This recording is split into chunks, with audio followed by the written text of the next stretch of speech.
Hi everyone, welcome to my YouTube channel. This is Ray Gaucher and this is a Life on the Road with Yeshua Extra.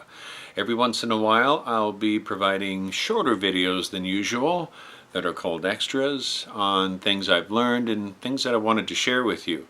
And what I wanted to share with you today was a subject on patience, which is something that I thought I had a lot more of. And I guess the main reason for this video is requesting that you pray for me that the Lord will give me more patience, and I'll tell you why. Yesterday on my way back, or should I say the day before on my way back for my load back, I was having a really good day. I was praising the Lord. I was having just a very good day. I was listening to praise and worship and found myself even with that little warm fuzzy feeling inside. I really could feel the presence of the Lord with me, and it was awesome. It was just a wonderful feeling. You don't get that feeling very often, and I haven't had that for a very long time. And I was feeling that, and I was just felt it's good to be alive. And when I went to go pick up my load back, it all disappeared in a hurry. And the reason being was because I let my emotions get the better of me. I went to this place to pick up my load back, and they load you up. That tray, you got to go in there. It's a live load, and they load you up with a bunch of paper products, which is extremely heavy load to bring back. So I needed a triaxle, so I had to go to the yard, drop off the tandem, pick up a triaxle, and park it into the loading bay. And about 3 hours went by, and they still hadn't loaded me. And at this time, I was really frustrated because normally it takes them 45 minutes to load me at the most. And this was taking too long. And within that 3-hour period, I kept looking inside to see what these guys were doing. And they were just standing around. They weren't even doing anything. And I'm thinking, this is nice. I want to get out of here in time. I want to get over Rogers Pass before it starts to get dark and before it starts snowing, because these highways that I drive, the highways that I drive are incredibly dangerous at night because there's a lot of bad drivers out at night. And I think any trucker that's watching this would agree with me that driving at night is so much worse because you've got drivers falling asleep, not paying attention, they're yakking on their phones, they're so buzzed with energy drinks in their head to keep awake. I mean, I was driving from the summit down to Revelstoke, in between there, and as I'm driving down the road, there's another truck coming the other way, and I realized, wait a minute, that guy is like in my lane. He was like 3/4 in my lane. And he kept getting closer and closer. I'm going, when's this guy going to get in his own lane? And I flashed with the high beams a couple times. And he still didn't move. And then I flashed him really good. And then he finally moved out of the way. And I laid on the horn. And he lays on the horn back at me. It's like, buddy, I'm just trying to tell you, get in your own lane. I never experienced this during the day. It's always at night. These people, when they pass you, they don't even bother to look. If they're far enough ahead of you before they merge, they just kind of pull right in front of you. They don't care. Trucks will pass you when it's wet or when it's slushy, and they don't leave enough room in front of you before they merge, and they spray your windshield full of crap, and you can't see nothing. I mean, there's a lot of illegal drivers on the road at nighttime because they drive specifically at night to avoid the scales.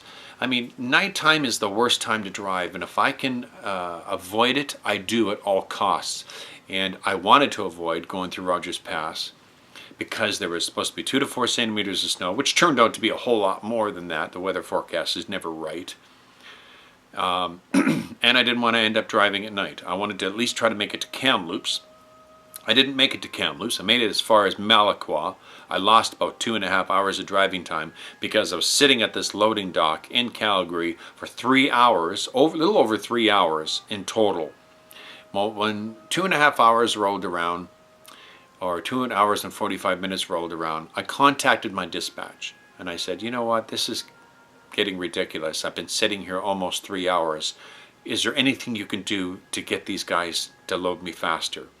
Well, within 15 minutes, they had me loaded and I was out of there, and which is quite amazing. So I don't know what they said. Maybe they said, you're now paying for our driver to sit there and do nothing. So maybe they did something. I don't know. But within that 3-hour period, I had lost all my inner peace. I had lost everything that I was feeling before I got there, and which made me realize this could have been an attack by the enemy. This could have been a way of destroying my peace, but I allowed it to happen. See, that's the problem. I allowed it to happen. What could I have done during that time? Well, maybe I could have worked on a video, or I could have taken that opportunity to read my Bible, or I could have taken a walk. There's lots of different things I could have done. But what kept running through my head is, you got to get out of here in time. You don't want to be stuck in Calgary rush hour, which is a nightmare, by the way. And you don't want to end up driving through Rogers Pass at night, especially when it's snowing. So it didn't really matter. The situation, I don't think what it was going to improve. I might have looked at it a different way. If it was in the summertime, I wouldn't have been so concerned, because you don't have to really deal with the winter weather. And there's a lot more daylight at winter, or during the summer. Like during the summer, it gets as, like right at the end of summer, it's still light out around 10 o'clock. So it doesn't really matter.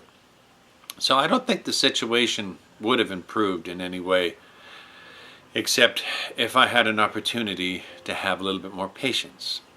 So what I'm asking you is, if you could please keep me in your prayers, that the Lord would give me more patience, that when I'm in a situation like that again, that maybe I will use that opportunity to spend that time alone with Him, with the Lord, instead of getting upset and impatient. And the thing was, the load didn't have to be delivered until Tuesday, like 4 days later. But I was so eager to get home so I could rest at home for 2 days, when I could have just stayed in Calgary for the night and taken my time. But I've got so much growing to do, so much growing to do. So I guess that's one of the reasons for this video. Please pray for me that God will give me more patience, because that's something I'm lacking. I remember making a video, or mentioning in a video not that long ago, that you really need patience to do this job. I'll be the first one to admit I need more patience. I have a lot more patience than I used to. I'll admit that. I have way more patience than I used to. But not enough. Not nearly as enough as I should have. So I just wanted to share that with you, and please keep me in your prayers. Until next time, God bless all of you in the name of Yeshua, and happy Sabbath to all of you.